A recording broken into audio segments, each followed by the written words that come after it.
What is going on, Colts Nation? He is Jamal Lawrence, and I'm Eric Smith, your co-host of the Colts Cast. Yo. Hey, Jamal. Some people say offensive line is the most important position group in the NFL. Would you agree? 1,000%. 1,000%. I mean, it is hard to disagree with that statement. No one else can do their job optimally, without a good offensive line. The quarterback doesn't have time to throw. The running back can't burst through running lanes. Wide receivers can't run their entire route. So, PFF ranked the Indianapolis Colts offensive line at number 3 for last season overall. Oh, I love it. I know. Yeah. Can't hate on that. But the question comes down to, can the Indianapolis Colts be a top 5 offensive line again in 2024? Jamal, what's the verdict? The verdict is we're going to talk about in a second, but just for today, I know we've had some fun over the past couple of times before we hit our like and subscribe button. We talked about jerseys last time, so when you hit that like and subscribe button for us today, drop your favorite piece of memorabilia that you have. I'm gonna show you one of mine right here. This is a big Q autograph picture right here. Because we're talking about the linemen today, we're talking about them boys. So drop a like, a comment, hit that subscribe button. Let us know your favorite Colts memorabilia that you have or something that you would like to have. Let us know. But without further ado, man, let's talk about the big boys. That's my favorite thing to talk about. I can go on and on and on and on and on about it. So I'm gonna try to keep it on a leash today, just for everybody. But let's start from this top, man. Let's Tony Sparano Jr. My man stepped in, saved the day for this group that was in need of a lot of help. I should say, we saw what happened over the past couple of years. There was a lot of things going on within the building. There was a lot of things going on in the group. We were hearing rumors about players want to retire, et cetera, et cetera. But just to be clear, these guys been, they've been good, but the dynamic of the team had been off. And like I said, we all knew it. Sparano came in, found that spark, relit that fire in this room. And I think it goes without saying that these guys have a newfound life. And I love it. I'm all about it.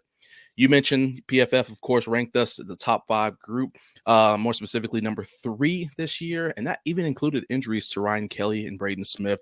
Still managed to dominate this thing. So I love to see that, especially when this group only allowed 15 sacks, which is the 3rd fewest in the league, going back from 2023 where we allowed 41. And God, we don't ever want to think about 2022 where we allowed 60 sacks. 60. So something happened. Something changed a little bit. Like I said, a lot of dynamics changed and a lot of things made it a lot better to where we only allowed 15 this year, even including some of these issues we had. And I got to be honest with you, one of the guy on our squad who had the best year, the best performance for us, Talk to him. Bernard Ryman, graded best player at 82.3 overall, dog, according to PFF. He allowed just 4 sacks, 6 total quarterback hits, 35 QB pressures. That's on a year 2 tackle. Yeah. Can we talk about this guy for a little bit? Please, I mean, this guy, one of the most important pieces on the line. I mean, if not the most important, he's playing the left tackle position.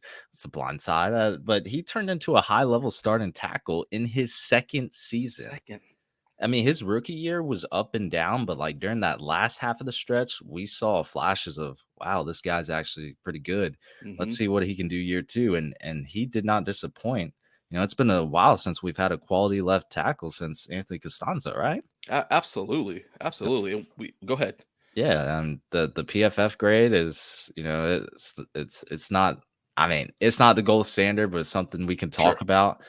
I think the Colts have found their franchise left tackle. I mean, he's a phenomenal pass blocker. He really did have a breakout season last season.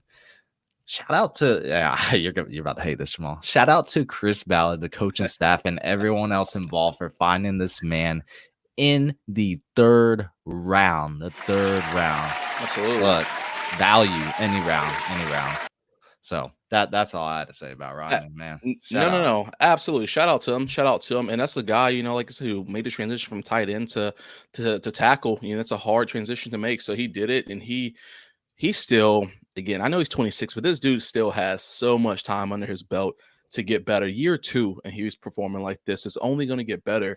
And again, with Sparano in the room, I can only imagine that's going to continue to develop. So Ryan Kelly touched on him, saying his work ethic has been great. It clearly shows why he's been the highest graded guy on our squad, because he wants to get better day in and day out. But the real X factor for him is you just go to the film room. All you gotta do is watch film on him, and they'll tell you everything you need to know. You can read every single write up you want to. When you go and watch the film, it all starts at the beginning with his footwork. Footwork is phenomenal. He's able to make these large reach steps, no issues. He can step across. I mean, if you go back and you watch some of our zone plays that we've run this year or last year, all Quentin had to do was scoop that block, put a hand on the shoulder. Ryman, Mm, large step right there, took over the block, head across his body.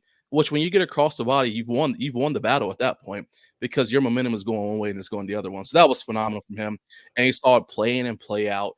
Um, when I'm telling you, when the defense steps in his face, even if all in zones coming their way, on his side of the ball to the left, even when zones coming that way, defensive linemen stepping to the left or to the right. Ryman does the right thing by allowing them to go where they want to and take momentum there. Two things happen right there. Number one, you avoid that hold because you're not fighting against negative pressure. You're taking him where he literally wants to go. And B, we have shifty running backs back there who, guess what, make adjustments.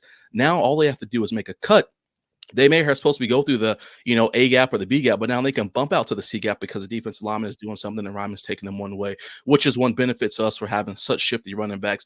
But Ryman having great footwork and great vision and understanding that the defensive lineman is going to go where they want to go. Sometime in life, you just got to take them where they want to go and let the rest play out. And it shows again, if you watch any film of him, he did it play in and play out in the run game. Pass blocking overall looked pretty good. He has some work to do there. But again, that's what we say. He's a year two guy. He's going into year three. When he gets that upper body stronger, he learns how to lock on and really take advantage of using that breastplate against these guys. It's going to be phenomenal. And I know this isn't a Ryman episode, but just because he's rated so high, I wanted to watch some film on him just to give people some insight of why he got such a high grade. So shout yeah. out to him.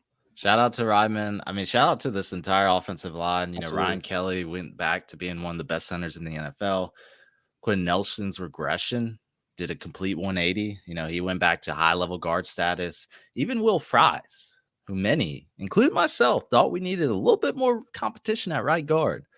A 7th-round pick who's developed into a quality starter.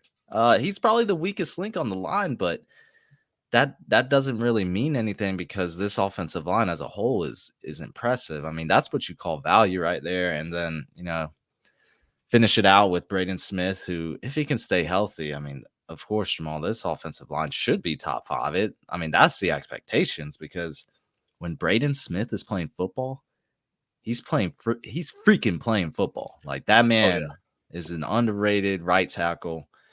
Jonathan Taylor's favorite side to run to, right? Absolutely, and and just to clarify, because I know I mentioned that Ryman had the highest on the squad. Actually, it was Braden Smith. He had 83.3. Ryan Kelly came in with a 77.2. Will Fry 61.2, and then Big Q at a 70.8. So going back to what you said, when Braden Smith is balling, he is balling.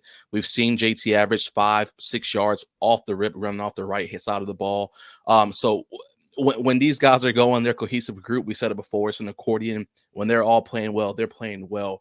And just to harp on Big Q, I know you mentioned that regression, but then he's bounced back to where we want to see him at. Ranked 11th best guard last year, again according to PFF. Excuse me, going into the 2024 season, he's coming in at the 11th best guard, and he ended last season with 80.3 pass blocking grade, allowed only 1 sack, 3 hits, 21 pressures. Run blocking grade is really what dinged him. It ended up at 63.4. But overall, I mean, pass blocking grade is phenomenal. And I care about that pass blocking grade so much because we know what's back there. We have our prize possession back there. We want to see these guys cohesive and great skill to where they can pass block and they can run block. And I think that they all complement each other one way or another. So if one may lack a little bit in the passing blocking game, the other one can make up for it, as well as vice versa. If one lacks a little bit in the running block game, somebody else can help make up for it, and they can become one big group. So shout out to our line, man. I'm excited to see what these guys have coming for us. Yeah. I would even say our depth has gotten even Mm-hmm. better. I Blake Freeland obviously was a liability last season. He struggled immensely. But he's a rookie. That's Mm-hmm. okay. That's okay. He's hit rock bottom. Let's see where he bounces back to. Matt Goncalves and Tanner Bortolini. I think they bring much needed depth to this group with versatility to play multiple positions. Mm-hmm. Very athletic guys. It'll be interesting to see where they end up come regular season, what positions they're going to be hopping into. However, I hope I don't see them too much because that would mean we probably had some injuries in our starting five. So, don't want to. I hate to say it, but I don't want to see him take the field too much. Yeah, absolutely. Unless I think there's going to be a fight for that right guard spot. I do think there's going to be a clear Mm, fight for the right guard spot, and I think that's mm, why they were venturing out into this. Again, this is why I was so high, even though we don't have him. I was so high on Mahogany because that was like a certified guard that we can have right there. But even some of these guys who play tackle, I can see them bumping down because we don't need the help. That we said there were rumblings last year that maybe we could look to even put Ryman at guard at some point or something like that. Obviously, it's not going to happen. But the point is when you play offensive line, majority of these guys are flexible between 4 of the 5 positions. Most of them they can't play center, but they are flexible between the 4 of the 5 positions. mm. So I would not be surprised at all to see there be a little battle for that right guard spot this year, and best man wins. Best man wins. That's interesting. Take Jamal. Love to see it. We'll see when training camp comes along. We'll see what happens. But Indianapolis Colts will have a top 5 offensive line. Let's pencil it in right Absolutely, now.